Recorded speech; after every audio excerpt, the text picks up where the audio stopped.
HomeShow Garden Pros, helping to turn your thumb green.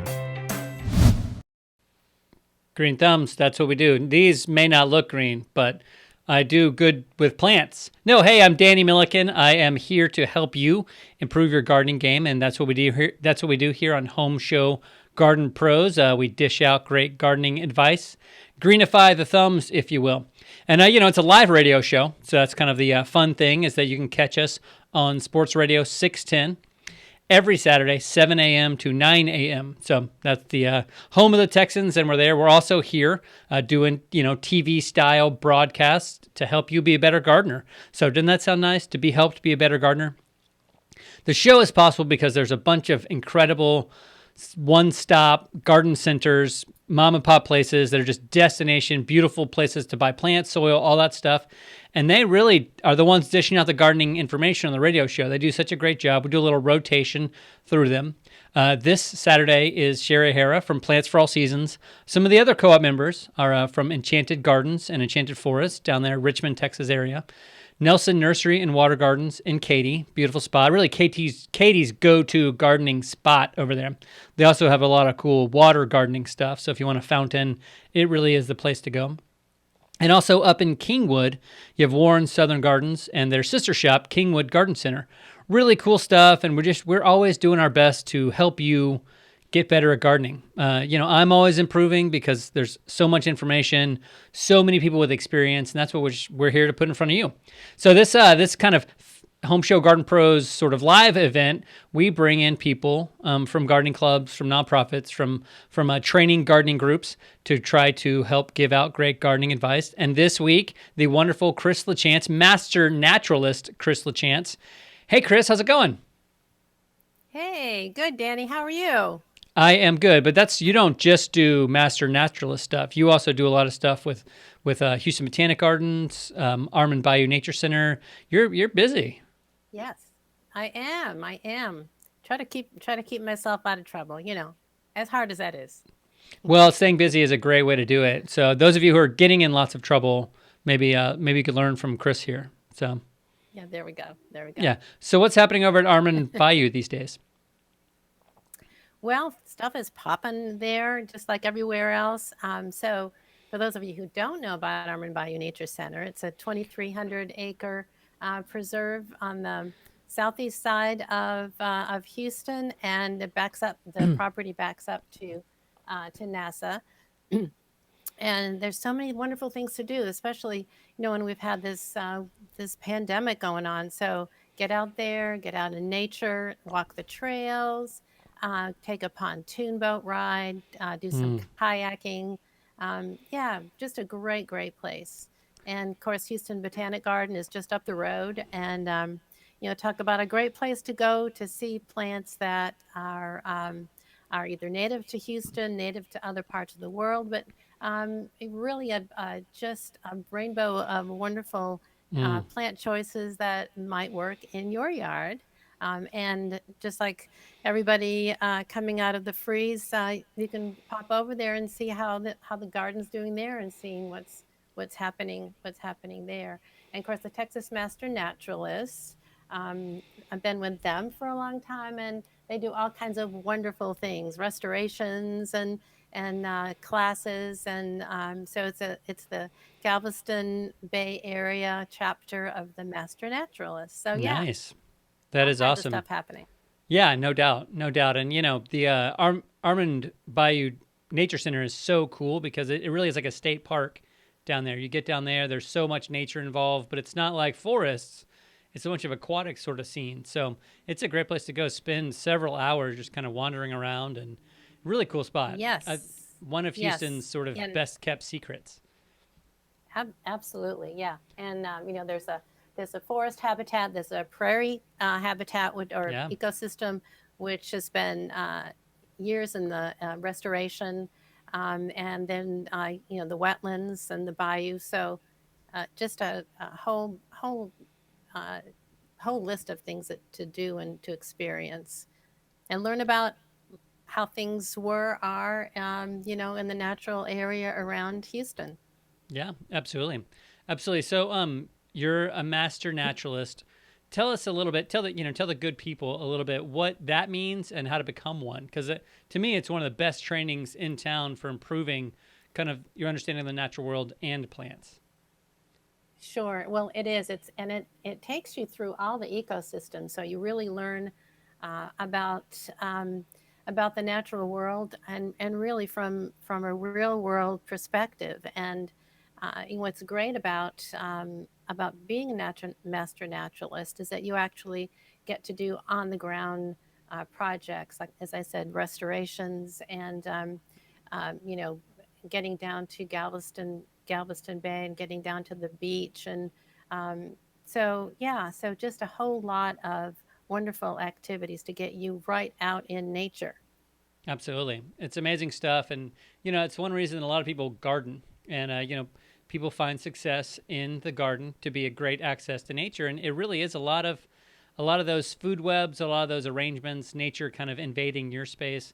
So many cool things happening that way. And, we're here to kind of talk gardening. So do want to remind you that we have kind of these great emails from our listeners, and they have sent an email to our website, homeshowgardenpros.com. A couple may be lifted from this very same Facebook page that you might be watching on. And, we call those out, we pick some out, and especially ones that we seem like are really present to the moment. But we'd love to answer your questions coming in via comment. And so we want to, kind of put those up to the front and help you out that way. And so we got a question from Alfred here. I'm going to read it. It's over on this screen over here, so I'm going to look away for a second. Alfred from Sealy.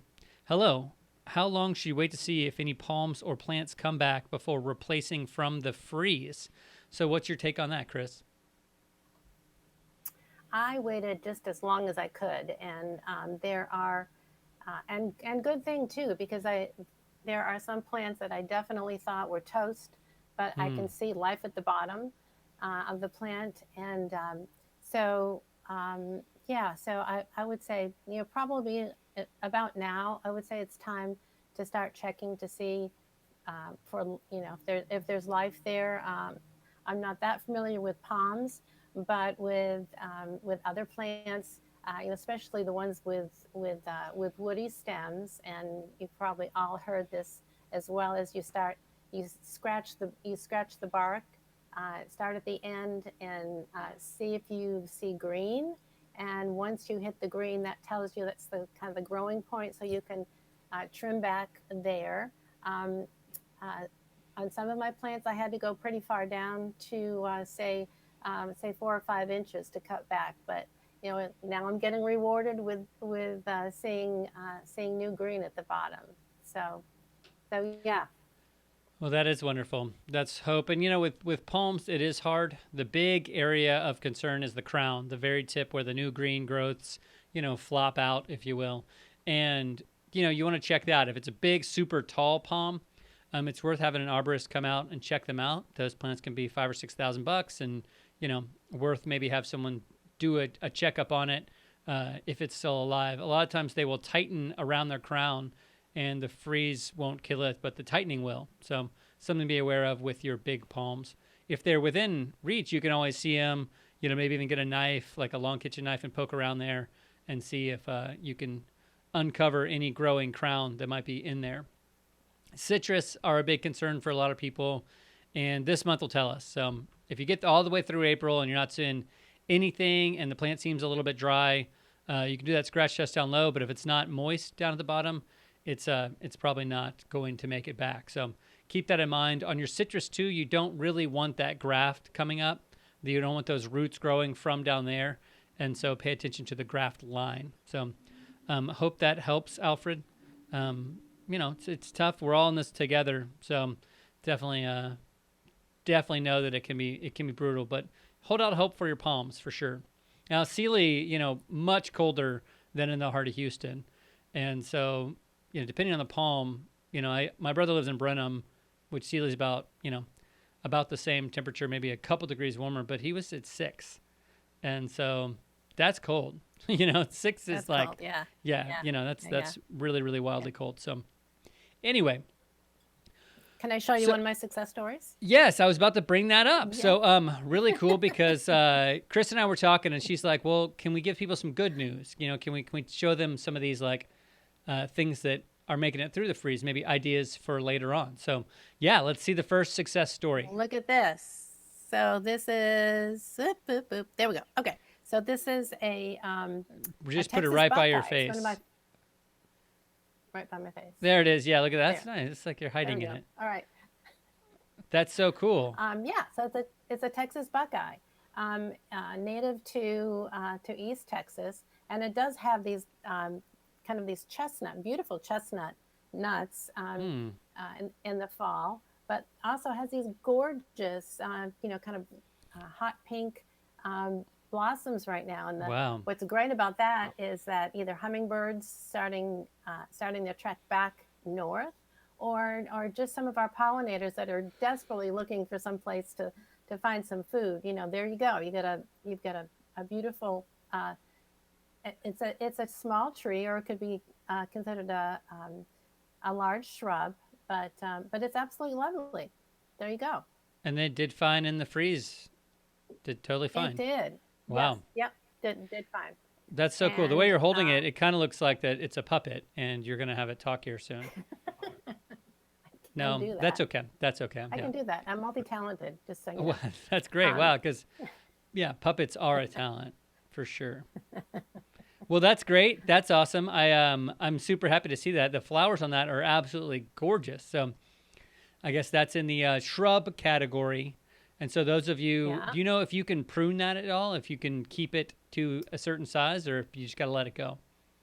I've had it for 4 years, and I haven't really had to do anything. Now it does in say late July, early August.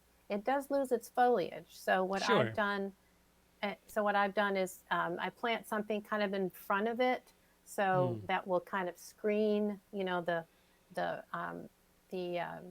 bare branches. But then it starts to come right back, and then by fall, have some leaves again. So, but it's just one of my favorites, and it's a Texas native. So what more Yeah. could you want?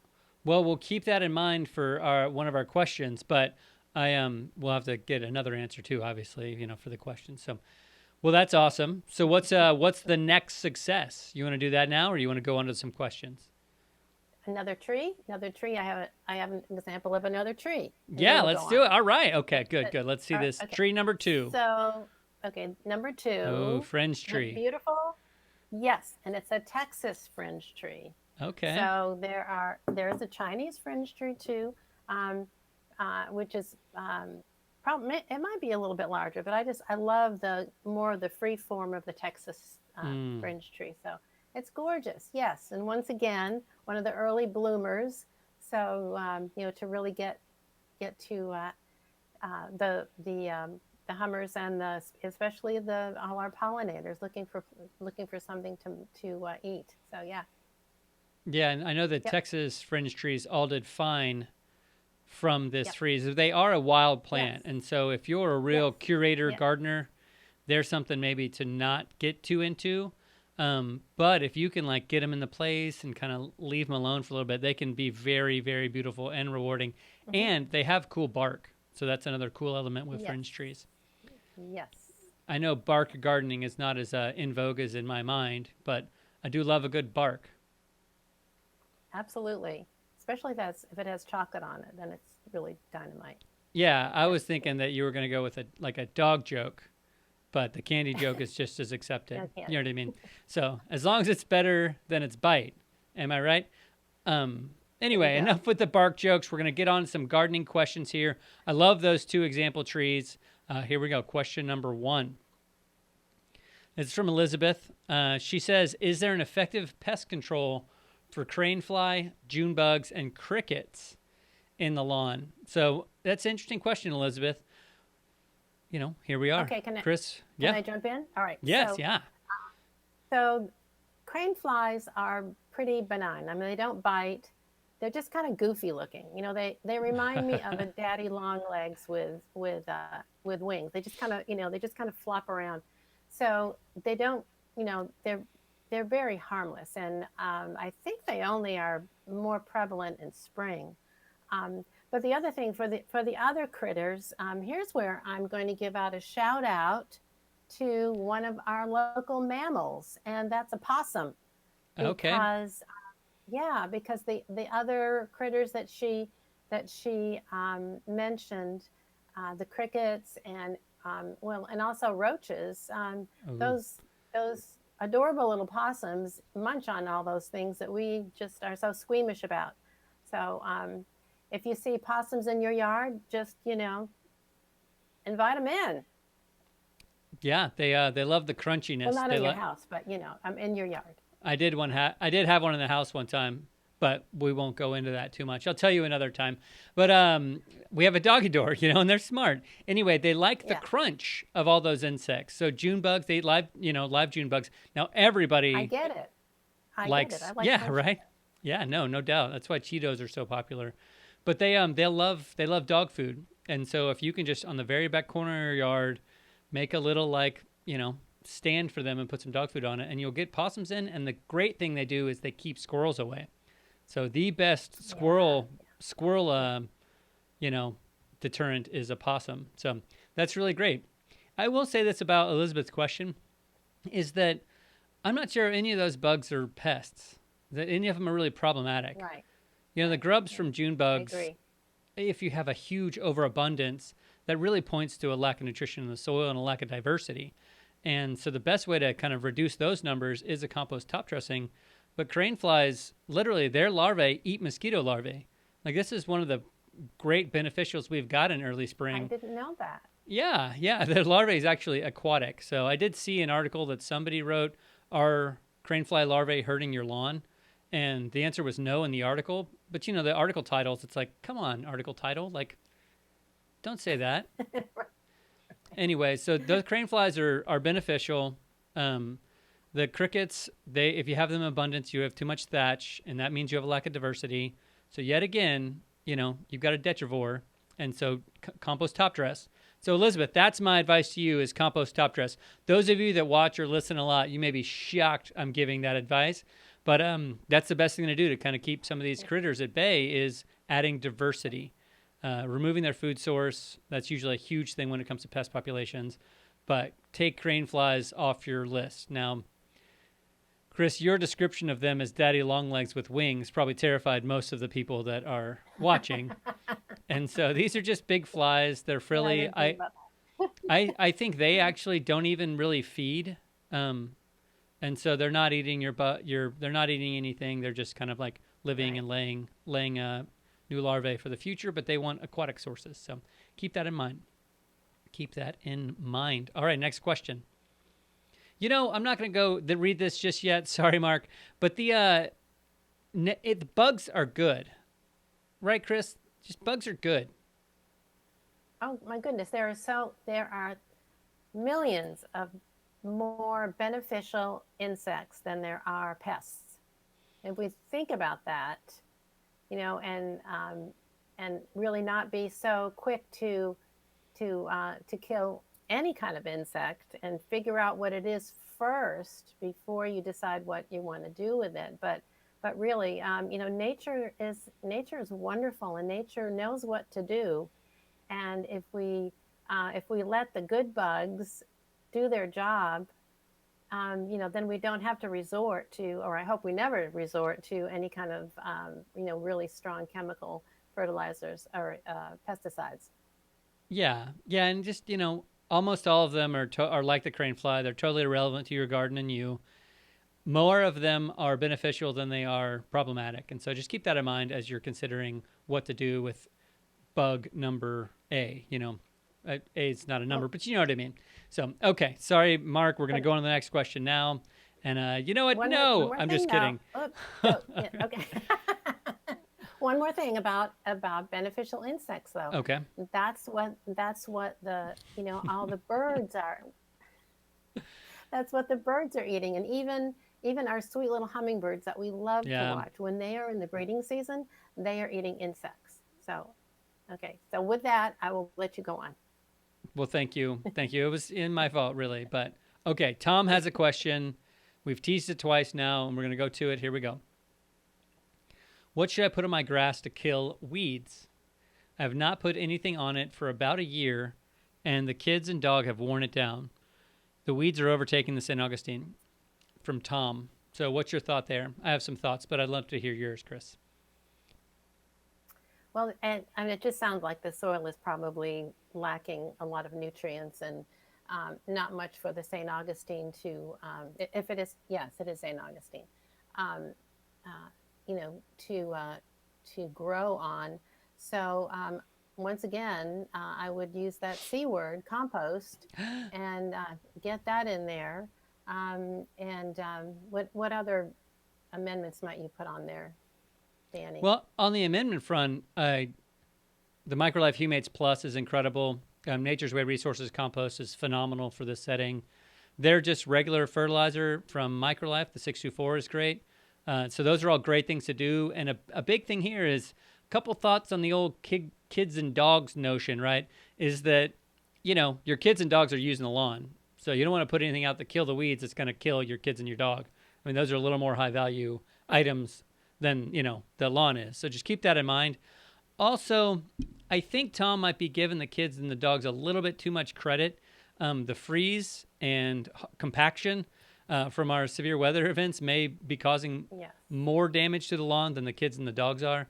And so that's really where it's like compost top dress, make it a point to try to do that 2 or 3 times this year, Tom, and then follow up with safe fertilizers that work. And that way you're protecting your kids and your pets and your lawn. Now, having said all that, if you have a bunch of patches of lawn weeds that you're really trying to eliminate, Agrolon is phenomenal for killing little spots of weeds. But a lot of the weeds we're seeing now, except for crabgrass and Dallas grass, they're really not going to be a long-term weed. They're going to go away pretty soon. And so as your kids kind of trample around the lawn, they're going to hurt those weed selections also. So keep that in mind. Is most of the weeds are short-term. Dallas grass, crabgrass, basket grass.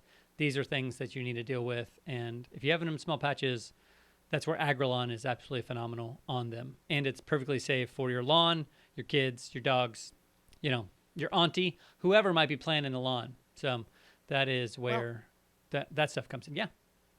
Sure. Well, and also if there's constant foot traffic on the, in the certain areas, he might consider just giving the grass a rest and maybe having the kids play in one area and let one area of the lawn kind of start coming back, because it sounds like it really, even with amendments and compost and all of that, if they're constantly trampling, it's going to be pretty rough on the lawn in general. Yeah, absolutely. Absolutely. And that's where the Humates comes in so nice, is that it loosens that soil up.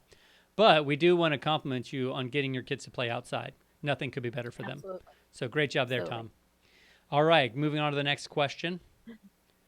Here we go. And, keep in mind that we do want to answer your questions if you've got them on your mind. So put them in the comment there, and we will get to them for sure. All right, this is from Dante. So Dante's bottle brush is looking bad. What should he do? If it's dead, what should he replace it with? He'd like to stay pollinator friendly. So you've already given 2 great examples of great pollinator friendly ones, but how can he do a health check on the bottle brush? And if it's dead, what should he replace it with? This is a full size, by the way, full size bottle brush. Okay. Yeah, and I have heard that a lot of bottle brushes didn't make it. So with having said that, once again, doing the old scratch test on the branches to see if there is any green. Keep going down the branch, and maybe at some point there will be some green. If not, you might remove it and replace it with a native tree or large shrub, because they do get, the bottle brushes do get quite large. So the 2 examples I gave were really like small trees, but we have some great shrubs and especially native shrubs. But when you talk about pollinator friendly, I'm so glad that's on his list for sure. And the biggest thing with pollinators is protecting them and making sure that he's not using any synthetic or chemical pesticides, which which will definitely be a problem for any pollinator. Hmm. But some of the other ones that I like, so there's an oak leaf hydrangea, which is again native to East Texas. It's one of the hydrangeas that I can grow. I haven't had any luck with the regular good old southern hydrangeas, but the oak leaf hydrangeas are absolutely beautiful, and they do get quite tall. I think they might even get 6 feet tall, perhaps, but mine are getting quite large. Oh, Um, wow. and I like them so well. I have three in the yard. They're just spectacular. Another one for an area that tends to be a little wet. There is a great one, another one of my all-time favorites, and that's a button bush. And the flowers on the button bush look like Wait, hold on. oh, like little what? I'm trying to guess maybe what they could be, what they could look like. Oh, okay, okay, That's the guess. name. Let me think about the name of the bush here. They look like little It's a globes. No, I'm just kidding. I knew They what they do. look like They already. Yeah. they do like yeah with little spikes in them. I You know, was cheating. I well I hate to say this, but they kind of looks like a little COVID thing, little Oh, ball thing yeah. with little Yeah. Little yeah yeah viruses. I hate to say that, but yeah they do. But they're white and they're also they're also a host plant for several butterflies. So, when you talk about pollinator friendly, and especially butterflies, it's important to have plants that support each stage of a butterfly's development. So it's not just the beautiful flowers that the butterflies get nectar from, but Right. also um, plants that they can lay their eggs on, and Hmm. the caterpillars can eat, and all of that good stuff.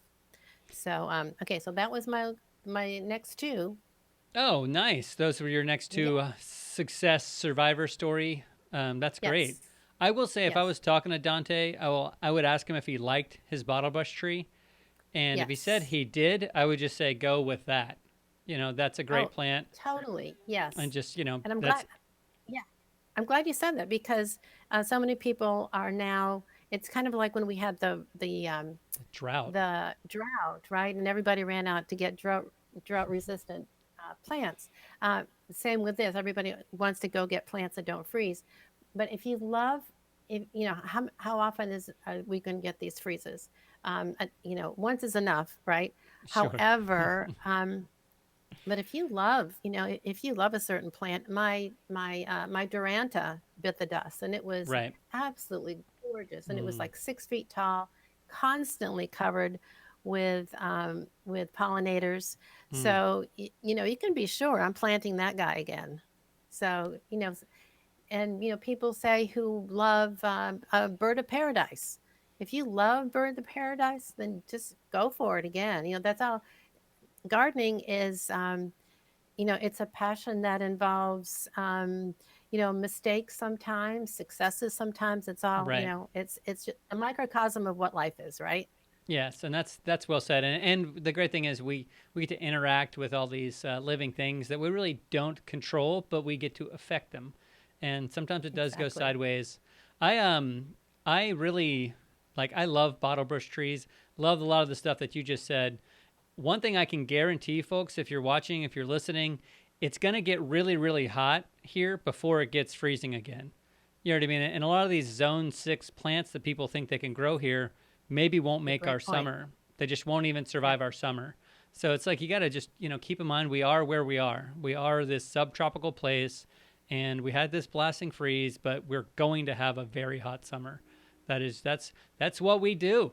And so keep that in mind as you're selecting new plants. Is a lot of these natives, they froze back to the ground, but they're coming back, and that's just what's so cool about them. So Dante, if you love the bottle brush tree, stick with the bottle brush. So I have a eucalyptus that I really, really loved. Huge tree, beautiful, and it died to about 2 feet down, and it's gonna come back, and I'm gonna let it come back because I really enjoyed the clippings of it, and making tinctures and all that stuff that come with having a tree that smells that good. So we're all in this together. I've said that before. This freeze was painful for a lot of us, and but don't give up the joy. Don't give up the plants that give you the joy.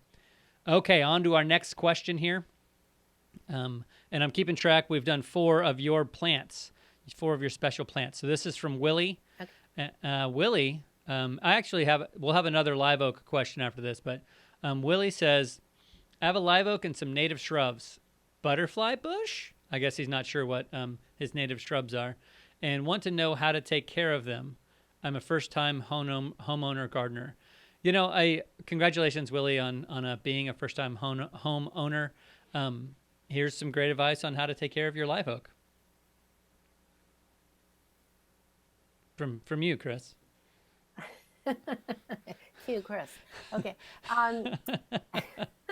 Well, hopefully it was planted well in the first place, because that's so important. Right. Absolutely. And to make sure it's not planted too low.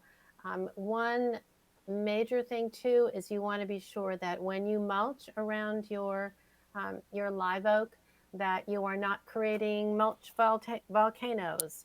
We want to keep the mulch away from the bark, and really have the mulch come out quite a ways around the trunk to prevent compaction from anybody walking around in that area, and also to keep the lawnmower away from the bark. So really, if it's been newly planted, make sure to keep it watered through the summer, and you will absolutely adore your live oak.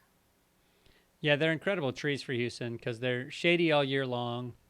They drop their leaves now when it's cool and not too hot to rake up, not like when they're dropping them in September and you're all sweating it out there.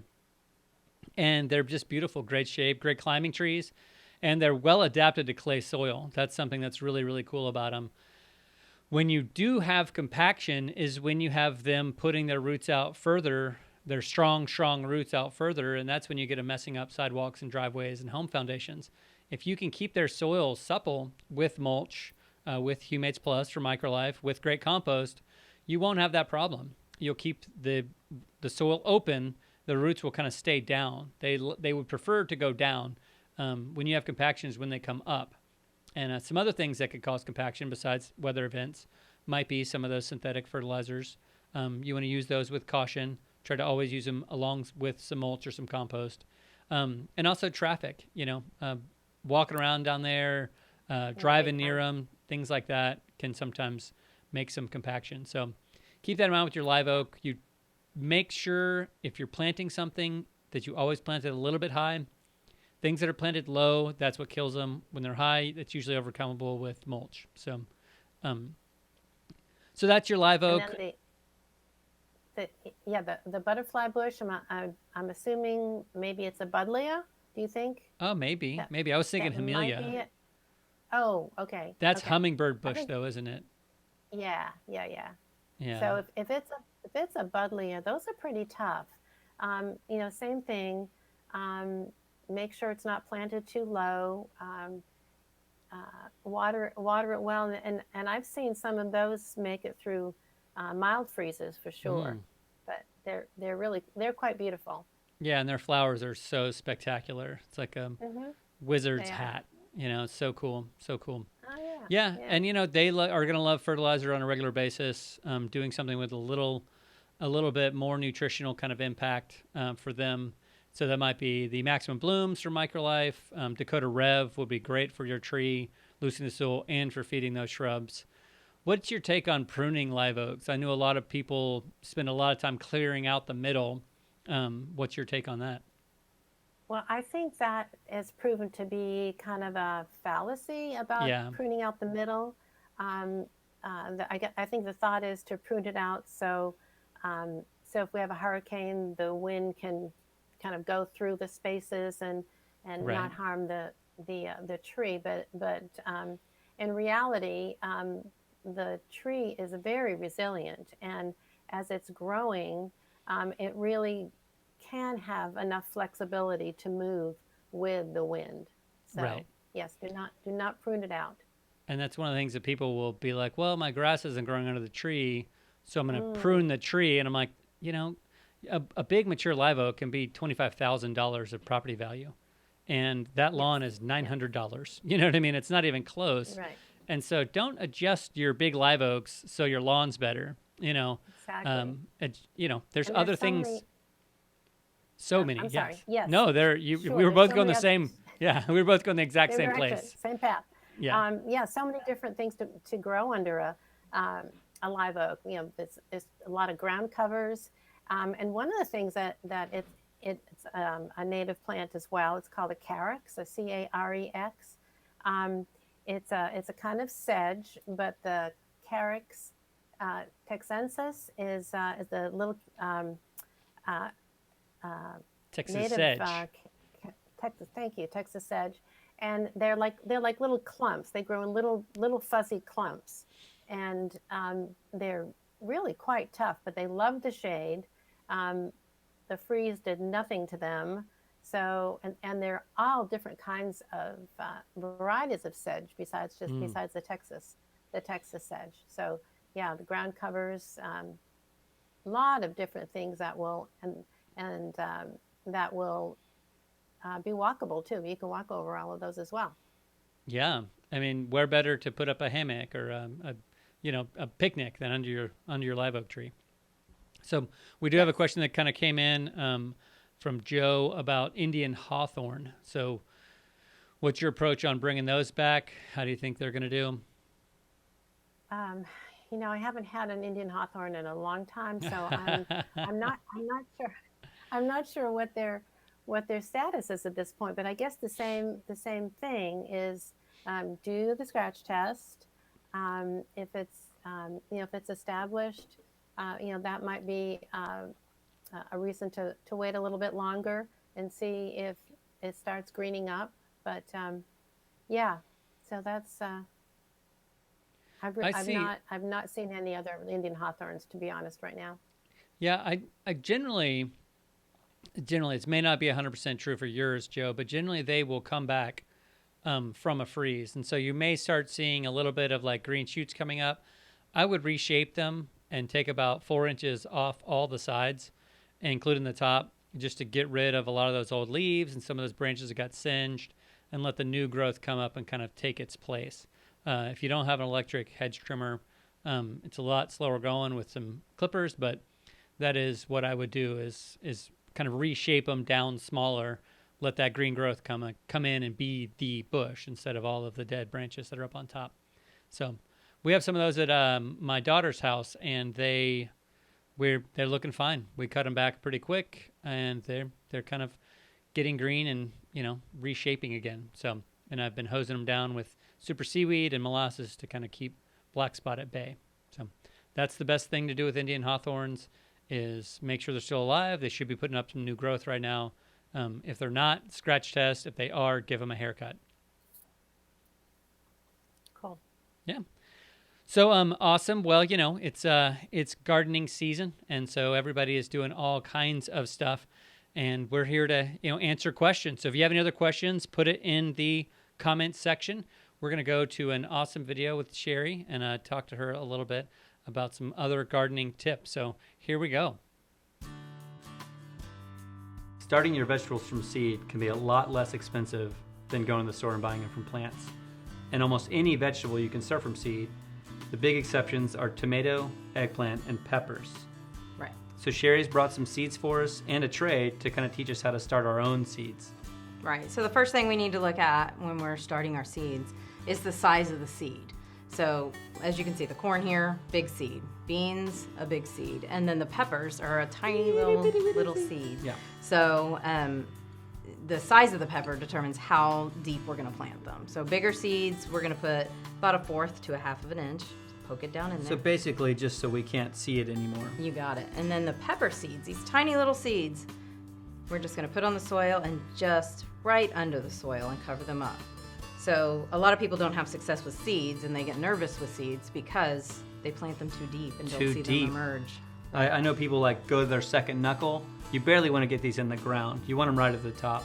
Right. Things like lettuce and carrots that have tiny seeds, you maybe even are going to put them on top of the ground. Absolutely. So after we have them planted, we need to give them a little dose of the sprayer. Seaweed, my favorite, MicroLife Super Seaweed. And so I just keep the soil moist. And you want to keep the soil moist and with seaweed because that'll help break down the seed germ and help with germination. And every plant, every seed takes a different amount of time to make a little plant from the seed. So you just got to be patient. Right. Yeah. So in a few days, you'll have little plants coming up, and then before you know it, it's time to plant them. Thanks, Sherry. Thank you. For more, go to HomeShowGardenPros.com. Well, great job, Sherry. And, get some seeds in now. Those ones she talked about are the ones to go with. Well, Chris, do you have any more of your special plants that made it through? I do. So a couple more of shrubs. That's okay. And then I'll go into a couple of perennials if we have time. Ooh, definitely. Okay. So, of course, American Beautyberry. That's of course. One of my favorites as well.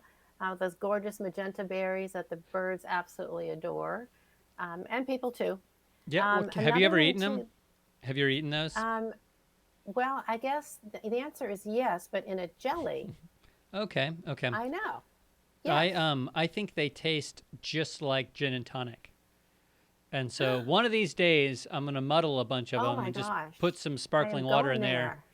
Well, and just see what happens. Maybe I've made a mocktail. Maybe I need to make a little new syrup to give to all the house. Yeah, well, if I do that, for sure, you'll be the first one I tell. Good. But yeah, there's so many flavors. They kind of don't taste great, but if you get a good batch of them, it's kind of like, oh, this is sort of gin and tonic-y. So yeah. Well, the jelly I tasted, it's not a really strong flavor, but it's just kind of a nice little sweet flavor that's great at on crackers and things like that, and making little hors d'oeuvres. Yeah, I love crackers. Pink color, so yes. Hors d'oeuvres are fine. I really prefer appetizers. All right, what's your next plant? Okay, so the next plant is the Virginia sweet spire, and I love those mainly because they get to be maybe not quite 4 feet tall, but they have these beautiful arching branches, and they have white clusters of white flowers in the spring, and also if it's an area where they can spread a little bit, they'll actually kind of spread on their own, not as a aggressive way like some plants, but they tolerate shade, and they're just really a very nice plant. They really are. That's really one. I'm just going to chime in after everyone. Like I think all these are so great. Please do. But that's one that's like underused because it is just it can be pruned as a really like tidy hedge. Yes. I mean, this isn't one that has to be all wild grown. That really can be kept very tidy, and they spread underground a little bit, and so you're always kind of replenishing your hedge. Really cool plant. Well, and also they've been hard to find in the trade for some reason. They've not been grown out. So, one hint: if you have a good relationship with your nursery, especially some of the wonderful private nurseries that you've mentioned, and if there is a plant that you are just dying to have, and I would talk to the nursery owner and see if they can track down the plant for you. And that has happened before. So just a little hint there for. No, that's great. That's great. And we have someone asking a question here, Jeff, that he wants a hint to. And Jeff asked, and it's funny because we got an email along these lines recently, and the answer will be the same as here. But Jeff asks, do I need to till my flower bed every year? So go ahead. Well, I believe the rule of thumb is not to till. And I'm assuming we're talking about really tilling the soil. When you go deep and till, you actually are bringing up more weed seeds and things like that, the undesirables.